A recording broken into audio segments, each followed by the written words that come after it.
혹시 하루 동안 가족을 빌리거나 일본에서 치킨과 함께 크리스마스를 기념할 수 있다는 사실을 알고 있나요? 일본에서는 어린이보다 성인이 입양되는 비율이 더 많습니다. 일본에는 예상치 못한 관습들이 있어 놀라움을 자아냅니다. 일본에서 매력적인 20가지 사실을 알아보세요. 그중 일부는 왜 일본 여성들이 외국 남성에게 끌리는지에 대한 이유도 포함됩니다. 답을 듣고 놀랄 수도 있습니다. 주말 결혼에 대해 들어본 적이 있나요? 이것은 많은 젊은 일본 커플들이 선택하고 있는 생활 방식이며 결혼 문화에 영향을 미치고 있습니다. 그들은 다른 곳에서 살고 일하며 일주일에 며칠만 만납니다. 이를 주말 결혼이라고 부르거나 분리된 결혼 또는 슈마츠콘이라고도 합니다. 이 트렌드가 일본의 낮은 출산율에 영향을 미쳤다는 추측도 있습니다. 더 흥미로운 점은 이들 커플은 결혼을 했고 일부는 자녀도 있지만 여전히 이 생활 방식을 유지하려 한다는 것입니다. 사람들이 경력과 개인적인 자율성에 더 집중함에 따라 이 전통은 점점 더 인기를 끌고 있으며 일본의 결혼 개념의 새로운 발전을 나타낼 수 있습니다. 그리고 만약 당신이 누군가를 파트너로 고용할 수 있다면? 일본에서는 이 개념이 성장하고 있습니다. 어떻게 되는지 계속 지켜보세요. 가족 대리인을 임대하는 것. 외부인에게는 다소 비정상적으로 보일 수 있지만 이 관습은 일본에서 흔하고 사회적 모습을 유지하려는 문화적 필요에 깊이 뿌리내린 것입니다. 부모, 형제, 배우자, 친척까지 전문 배우들이 이 역할을 대행하며 그 대가로 약 $150에서 $300 사이의 비용이 발생합니다. 가족 외에도 특정 행사에 친구를 임대하는 서비스도 존재합니다. 배우들의 헌신과 전문성 덕분에 일본에서 이러한 서비스의 인기가 계속해서 증가하고 있습니다. 특별한 행사에 가족이나 친구를 빌리는 것을 고려해 본 적이 있나요? 그 이유는 무엇인가요? 18번째, 입양을 통한 성씨 보존. 일본은 세계에서 입양 비율이 가장 높은 국가 중 하나로 매년 약 88만 건의 입양 사례가 발생합니다. 이 중 상당수는 20대 또는 30대 성인 남성이 가족에 의해 입양되는 경우입니다. 일본 문화에서 성씨는 전통적으로 남성 후손을 통해 전달됩니다. 만약 가족에 딸만 있을 경우 성씨를 유지하고 상속을 원활하게 하기 위해 성인 남성을 입양할 수 있습니다. 또한 일부 경우에는 여성이 결혼을 할 때 그녀의 가족이 남편을 입양하여 가문을 이어가기도 합니다. 때때로 자식이 있음에도 불구하고 성인 남성을 입양하는 경우도 있습니다. 이 경우는 가족이 후계자가 가족 사업을 관리하기에 적합하지 않다고 판단할 때 발생할 수 있습니다. 이런 결정은 생물학적인 아들에게는 어려운 결정일 수 있지만 일본 문화의 실용적이고 섬세한 면모를 보여줍니다. 가족 성씨를 보존하기 위해 성인 남성을 입양하는 것이 비정상적으로 보일 수 있지만 문화적 기대가 개인적인 관계조차 재정의할 때 어떤 일이 일어날까요? 다음 이야기는 일본의 결혼에서 신뢰에 대해 의문을 가질 수 있는 측면을 밝혀낼 것입니다. 불륜에 대한 문화적 관점. 일본에서 일부 시설들이 관계 역학에 영향을 미칠 수 있다는 논의에 대해 들어본 적이 있나요? 일본은 종종 낮은 이혼율로 유명하지만 연구에 따르면 문화적 태도가 관계에 대한 관점에 영향을 미칠 수 있습니다. 일부 장소는 고객의 프라이버시를 강조하며 은밀한 환경을 제공하는데 이는 특정 행동에 영향을 미칠 수 있다고 제시됩니다. 예를 들어 2020년에 진행된 연구에 따르면 일본에서 결혼 중 불륜 경험이 있다고 보고한 사람은 약 20%였습니다. 또한 일본에서 불륜에 대한 문화적 관점은 다른 국가들과 다를 수 있다는 연구도 있습니다. 이는 관계 역학의 복잡성과 사람들이 감정적, 신체적 요구를 관계 내에서 어떻게 다루는지에 대한 다양한 방식을 강조합니다. 현대의 관계 역학에서 이제는 스모 선수들과 울고 있는 아기들이 등장하는 고대의 따뜻한 전통으로 돌아가 보겠습니다. 지난 400년 동안 일본인들은 일본의 전통에 따라 나키 스모 울음 아기 축제를 기념해왔습니다. 아기의 울음은 건강과 미래의 행운을 가져오고 부정적인 영향을 물리친다고 여겨집니다. 매년 100명 이상의 스모 선수들이 이 축제에 참여해 아기들과 부드럽고 재미있는 대결을 펼쳐 아기들이 울도록 유도합니다. 목표는 아기가 먼저 울게 하는 것이며 가장 자비롭고 부드럽게 진행됩니다. 참가자들은 종종 재미있는 표정, 과장된 소리 또는 가벼운 의상 등을 사용해 반응을 유도하지만 때때로 울음 대신 웃음을 유발하기도 합니다. 이 전통은 외부인들에게는 이상하게 보일 수 있지만 일본에서는 문화적 가치에 뿌리를 두고 있는 즐겁고 상징적인 행사입니다. 스모 선수들의 장난스러운 울음 대결에서부터 간단한 초대가 예상보다 더 큰 의미를 지닐 수 있는 문화에 이르기까지 일본은 계속해서 놀라움을 선사합니다. 예의의 예술을 이해하는 것이 조화로운 관계의 비밀을 풀 수 있을까요? 퇴근 후 동료에게 외출을 제안했다고 상상해보세요. 그들은 기꺼이 초대를 받아들이지만 결국 나타나지 않습니다. 다른 문화에서는 이것이 무례한 일로 간주될 수 있지만 일본에서는 타테메이와 한이라는 개념을 통해 다르게 이해될 수 있습니다. 이 용어들은 사람의 외적인 표현과 내적인 감정 사이의 차이를 반영합니다. 예를 들어 하는 사람의 진심과 감정을 의미하고 타테메이는 사회적으로 적절한 반응이나 행동을 나타냅니다. 흔히 알려진 일화는 손님의 부모가 손님에게 저녁을 함께 먹자고 제안했을 때 손님이 초대를 거절하는 것이 적절한 반응으로 간주된다는 것입니다. 이는 문자 그대로의 초대가 아니라 방문이 충분히 길어졌음을 알리는 예의의 표시입니다. 이와 비슷하게 일본 사람이 당신의 언어 능력을 칭찬할 때 그들은 실제 평가보다는 격려의 뜻으로 말하는 경우가 많습니다. 이러한 관습은 문화적 뉘앙스와 커뮤니케이션의 중요성을 강조합니다. 일본의 예의를 이해하는 것은 그들의 문화를 엿볼 수 있는 창을 제공합니다. 그러나 사람들이 사회에서 완전히 철수하면 어떤 일이 일어날까요? 히키코모리 현상은 더 깊은 사회적 문제를 통찰하게 합니다.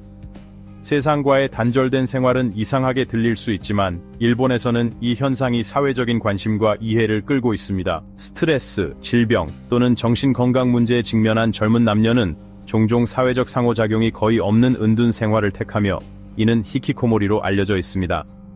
이 자아 고립은 주로 젊은 성인들 사이에서 관찰되며 몇 달 또는 몇 년까지 지속될 수 있습니다. 일부 경우 이들은 가족의 지원을 받으며 전통적인 활동인 공부, 일, 외부와의 교류를 떠나기도 합니다. 이는 일본에서 중요한 사회적 주제가 되어 있으며 약 1.2%의 인구에 영향을 미친다고 추정됩니다. 이 비율은 적게 보일 수 있지만 다른 나라와 비교해 그 규모에서 독특한 사회적 문제를 반영합니다. 사회적 철수에서 미의 축으로 일본의 미적 기준은 당신을 놀라게 할지도 모릅니다. 특히 치아에 대한 기준은 다릅니다. 네, 치아입니다. 이타노 토모미 모모타 카나코 그리고 히노 마사루는 예바라는 독특한 치아 특징을 공유하며 이는 일본에서 약간 불완전한 치아를 강조하는 미의 기준입니다. 젊음과 매력과 연관된 예바는 일본 여성들 사이에서 인기를 끌고 있으며 일부는 이 모습을 얻기 위해 미용 시술을 받기도 합니다. 이는 미국이나 유럽에서 고든 치아를 선호하는 것과는 대조적이지만 예바는 일본이 전 세계적으로 개인주의와 다양한 미적 기준을 중시하는 문화를 반영합니다. 만약 일본의 독특한 전통 중 하나를 시도해볼 수 있다면 어떤 것이 될까요? 댓글로 여러분의 선택을 공유해주세요. 일본에서는 인종차별이 법적으로 명시적으로 금지되어 있지 않으며 다른 국가들과는 다른 방식으로 나타납니다. 국적, 민족 또는 피부색을 이유로 한 차별은 여러 형태로 존재합니다. 고용주가 외국인에게 직업을 거부하거나 집주인이 일본인이 아닌 사람에게 집을 빌려주지 않거나 외국인 세입자를 기피하는 경우가 많습니다.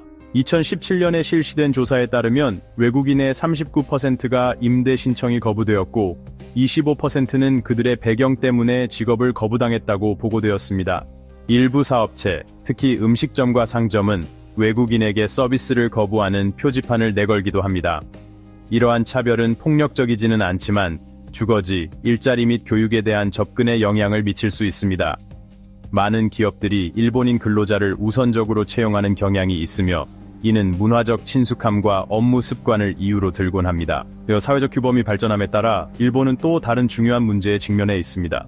바로 고령화 사회입니다. 이제 성인용 기저귀가 아기 기저귀보다 더 많이 팔린다는 사실을 믿을 수 있나요? 성인용 기저귀의 증가, 일본의 고령화 문제. 일본에서 아동용 기저귀 판매는 급격히 감소했으며 2001년에 7억 개에서 현재 약 4억 개로 줄어들었습니다. 이는 일본의 저출산과 젊은 커플들 사이에서 기업 문화의 확산이 원인으로 꼽힙니다. 한편 성인용 기저귀 판매는 급증했으며 60대가 판매의 40%를 차지하고 있어 일본의 고령화 문제를 반영하고 있습니다. 일본은 세계에서 가장 고령화가 진행된 국가입니다. 또한 일본의 일부 야간업소는 독특한 사회적 역학을 반영하여 익명성 있는 환경을 제공합니다. 이는 다른 많은 국가에서는 드문 개념이지만 일본의 여러 도시에서는 흔히 볼 수 있습니다. 급격히 고령화되는 인구 속에서 시간의 흐름을 견디며 1300년 넘게 손님을 맞이하는 고대 호텔이 있습니다. 세계에서 가장 오래된 호텔. 고전적인 호텔을 떠올리면 파리나 로마와 같은 도시가 자연스럽게 생각납니다.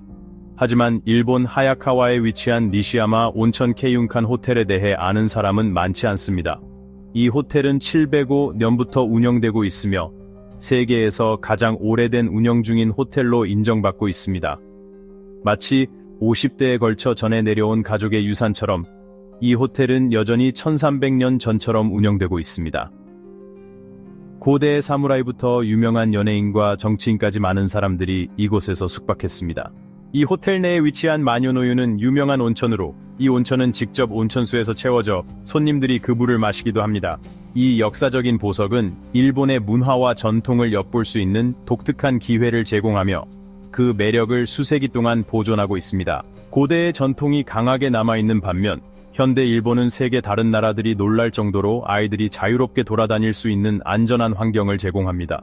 일본에서는 어린이들이 혼자 걷거나 아이들끼리 함께 기차를 타는 것이 매우 흔한 광경입니다. 이 아이들은 무릎 양말을 신고 광택 있는 구두와 체크무늬 점퍼를 입고 다니며 가끔은 장을 보러 가기도 하고 친구들과 함께 외출하기도 합니다. 대부분의 나라에서는 어린이가 혼자 걷는 모습을 보면 경찰을 부를 수 있지만 일본은 아이들이 두려움 없이 도시를 자유롭게 돌아다닐 수 있는 안전한 문화를 만들어 왔습니다. 일본에서는 6살이나 7살 아이들까지 혼자서 돌아다니는 경우가 많습니다. 가족들은 아이들에게 가게, 빵집 등을 오가며 일을 시키기도 합니다. 일본에서는 이 아이들의 첫 외출을 촬영한 TV 프로그램이 25년째 방영되고 있으며 이는 일본 문화에서 이 관습이 얼마나 뿌리 깊은지를 보여줍니다. 일본은 범죄율이 매우 낮기 때문에 많은 부모들이 자녀들을 혼자 내보내는 것에 대해 자신감을 가지고 있습니다. 하지만 일본의 독특한 문화적 접근법은 어린이들만이 아니라 커플들에게도 독특한 사생활을 제공합니다. 사랑호텔. 일본의 낙인 없는 로맨틱한 피난처. 일본의 사랑호텔은 낡고 불쾌한 모텔들과는 다릅니다.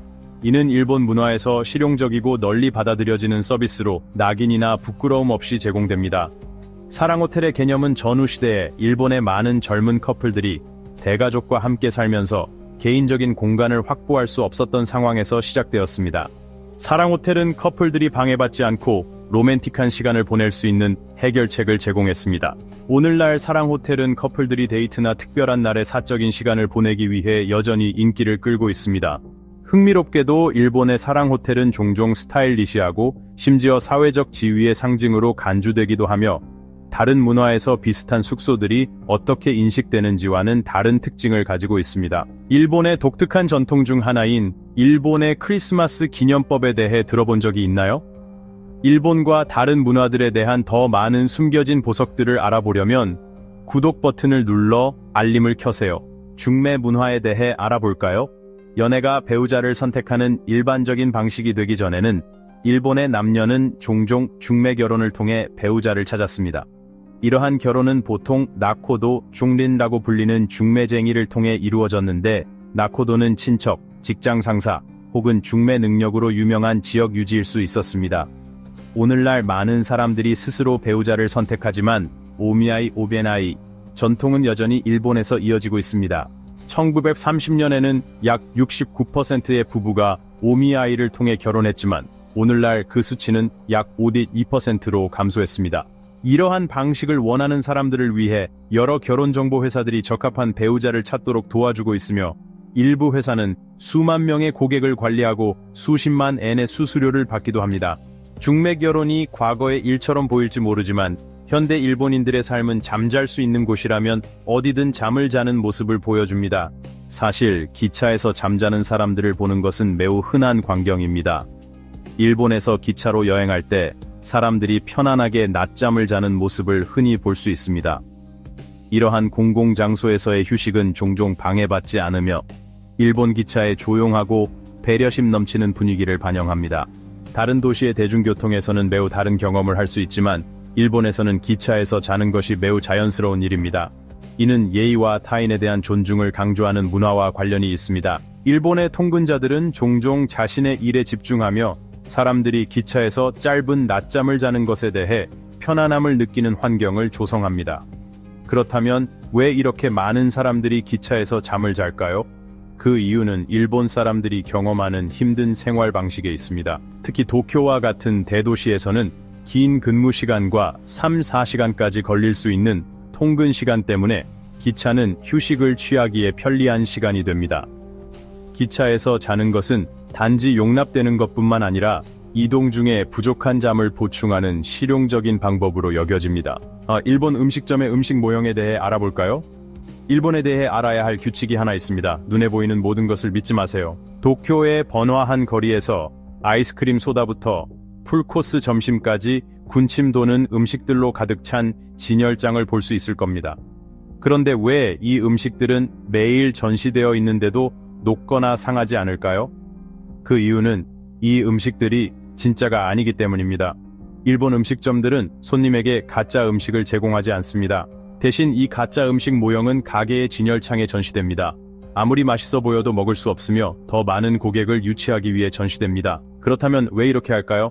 일본 음식점들은 요리를 매우 정성스럽게 장식하기 때문에 고객이 주문하기 전에 3차원 버전의 음식을 미리 볼 수 있는 가장 좋은 방법입니다. 고객의 주문은 보통 음식 모형과 정확히 일치합니다. 일본의 세심함은 일상생활의 많은 부분에 스며들어 일본에서의 삶에 대한 놀라운 사실들을 만들어냅니다. 하지만 그 멋진 음식 모형과는 달리 일본의 삶이 항상 완벽한 그림처럼 보이는 것은 아닙니다. 일본의 고압적인 기업 문화에서 비롯되는 어려움들을 살펴보겠습니다. 2015년 12월 24세의 일본 직장인 타카하시 미츠리 씨가 안타깝게 세상을 떠났습니다. 그녀의 이야기는 개인의 건강과 웰빙을 희생하는 과도한 헌신적인 직장 문화의 문제점에 대한 사회적 관심을 불러일으켰습니다.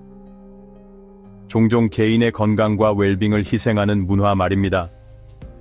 그녀는 사망 전에 온라인에 자신의 어려움을 공유하며 피로와 스트레스를 호소했습니다. 조사 결과 그녀는 한 달에 100시간 이상의 초과 근무를 한 것으로 밝혀졌습니다.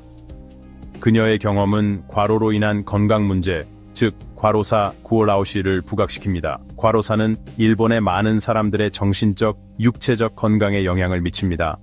이 사건은 문화적 규범과 기대와 같은 더 폭넓은 사회적 압력을 보여주기도 합니다. 일본의 독특한 문화에 매료되셨다면 이 영상의 좋아요를 누르고 더 놀라운 정보들을 위해 구독해주세요. 애니메이션과 만화 산업은 일본에서 문화적, 경제적으로 중요한 역할을 합니다. 일본 경제는 제조업, 기술 및 자동차 산업에 크게 의존하고 있지만 만화는 일본 문화에서 독특한 위치를 차지하고 있습니다. 흥미롭게도 일본 사람들은 만화에 더 많은 종이를 사용하며 어떤 사람들은 화장지보다 더 많이 사용한다고 주장합니다. 이 주장을 확인하기는 어렵지만 일본에서 만화가 얼마나 인기 있는지를 보여주는 사례입니다. 일본의 많은 가정에는 현대식 비데가 설치되어 있어 화장지 사용을 줄이는 데 도움이 됩니다. 만화가 대중문화에 큰 영향을 미치는 반면 일본의 크리스마스 전통은 다른 나라와는 다릅니다. 바로 미국의 패스트푸드점인 KFC입니다. 일본에서는 12월 24일이 되면 KFC가 특별히 바빠집니다.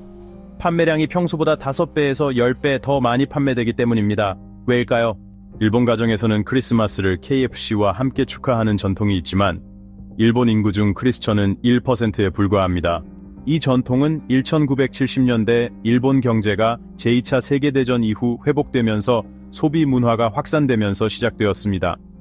KFC는 1974년 켄터키 포 크리스마스 캠페인을 통해 이를 활용하며 일본의 미국 문화에 대한 열망을 자극했습니다. 1981년까지 KFC는 일본에 300개 이상의 매장을 열었고 크리스마스를 기념하는 대표적인 음식으로 자리 잡았습니다. 일본에는 외부인들에게 놀라운 독특한 문화적 전통들이 있지만 KFC가 장벽을 허물어도 한 가지 도전은 여전히 존재합니다. 바로 문신입니다. 문신이 일본에서 왜 배제의 상징이 될 수 있는지 살펴봅시다.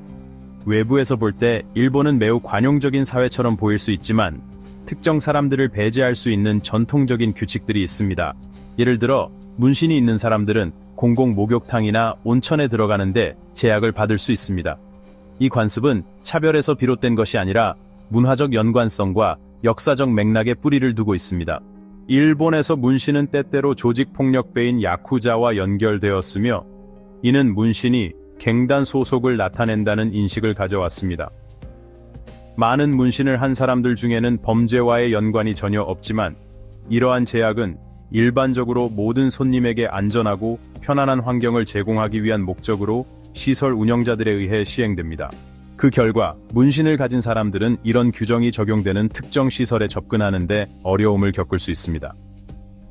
문신에서 패스트푸드 전통까지 일본은 대조적인 면이 많은 나라입니다. 여러분은 이 중 어떤 사실이 가장 놀라웠나요? 오늘의 영상이 흥미로웠다면 좋아요 버튼을 눌러주시고 제 채널을 구독해주세요. 여러분의 응원이 저희에게 매우 중요합니다. 다음 영상도 꼭 확인해주세요. 정말 좋아하실 거예요. 어떤 나라를 다음에 탐험할지 댓글로 남겨주세요.